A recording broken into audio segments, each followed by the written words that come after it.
ലോകത്തിലെ ഏറ്റവും സുന്ദരിയായ ഒരു ഭാര്യയെ കല്യാണം കഴിച്ചു നോക്കാം. ആ സുന്ദരിയായ ഭാര്യക്ക് എനിക്ക് തരാൻ പറ്റുന്ന ഫീലിംഗ് കുറച്ച് കാലം മാത്രം. നമ്മൾ സ്നേഹത്തെ പറ്റിയും ഇഷ്ടത്തെ പറ്റിയും പറയാറുണ്ടല്ലോ.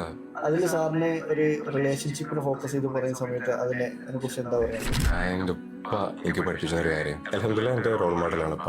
എൻ്റെ ഉപ്പേനും എൻ്റെ നിക്കാഹ് ചെയ്ത് എൻ്റെ വലിയ ആഗ്രഹം ഉപ്പ എന്നെ എൻ്റെ നിക്കാഹ് ചെയ്യണം എന്നുള്ളത്. ഇപ്പൊ ചെറിയൊരു പ്രശ്നം പറഞ്ഞു, പക്ഷെ ഉപ്പ പറഞ്ഞ സാധനം സ്നേഹം ഇഷ്ടം തമ്മിൽ വ്യത്യാസം. എടാ എനിക്ക് ഈ സ്നേഹവും ഇഷ്ടവും തമ്മിൽ വ്യത്യാസം അറിയാന്ന് വെച്ചു. ഉപ്പ രണ്ടും തന്നെയല്ലേ? ഒന്നല്ല.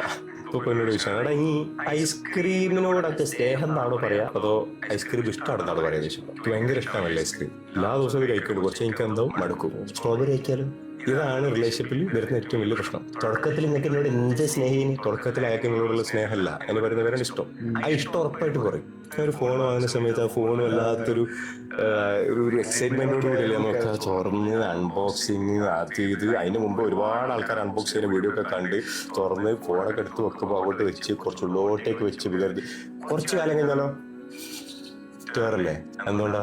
കാരണം അതിന്റെ ഫീല് എനിക്ക് നഷ്ടപ്പെട്ടു തുടങ്ങാണ്. ഫീല് നഷ്ടപ്പെടാന്ന് പറഞ്ഞാൽ അത് തരുന്ന ഫീലാണ്. ലോകത്തിലെ ഏറ്റവും സുന്ദരിയായ ഒരു ഭാര്യയെ കല്യാണം കഴിച്ചു നോക്കാം. ആ സുന്ദരിയായ ഭാര്യക്ക് എനിക്ക് തരാൻ പറ്റുന്ന ഫീലിംഗ് കുറച്ചു കാലം മാത്രമേ ഉള്ളൂ. തമാശല്ല, സീരിയസ്ലി. ഇഷ്ടം എന്ന രൂപത്തിൽ വരാണെങ്കിൽ ചിലർ പറയും ഇത്രയും നല്ലൊരു ഭാര്യ ഉണ്ടായിട്ടാണ് ആ മനുഷ്യന് വേറെ ആളെ പുറകെ പോയത് എന്നൊക്കെ പറയില്ലേ. എന്തുകൊണ്ടാണ് അയാൾക്ക് വേറൊരാളുടെ പുറകെ പോകാൻ തോന്നിയത്? പക്ഷെ പുറത്തിട്ട ആളെ സംബന്ധിച്ചിടത്തോളം ഭയങ്കര ഭംഗിയുള്ള ഭാര്യയാണ്. ഇയാളെ സംബന്ധിച്ചിടത്തോളം അയാൾക്ക് മടുത്ത ഭാര്യ. ആലോചിച്ച് നോക്കണം, എന്തുകൊണ്ടാണ് മടുക്കുന്നത്?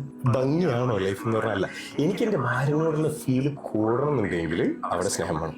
എന്റെ ഭാര്യ ഇമ്പോർട്ടന്റ് ആണ് എന്ന് എന്നെ ഞാൻ പഠിപ്പിക്കുന്ന രീതിക്ക് പറയുന്ന പേരാണ് എനിക്ക് എന്റെ ഭാര്യയോടുള്ള സ്നേഹം. സ്നേഹം എന്ന് പറഞ്ഞാൽ റെസ്പോൺസിബിലിറ്റിയാണ്. എനിക്ക് എന്റെ ഭാര്യയോടുള്ള ഫീലിംഗ് എന്നെന്നും നിലനിൽക്കണോ, ഞാൻ എന്റെ ഭാര്യയെ സ്നേഹിക്കണം. സ്നേഹം കൂടിയാൽ എന്റെ ഭാര്യയോടുള്ള ഇഷ്ടം കൂടും.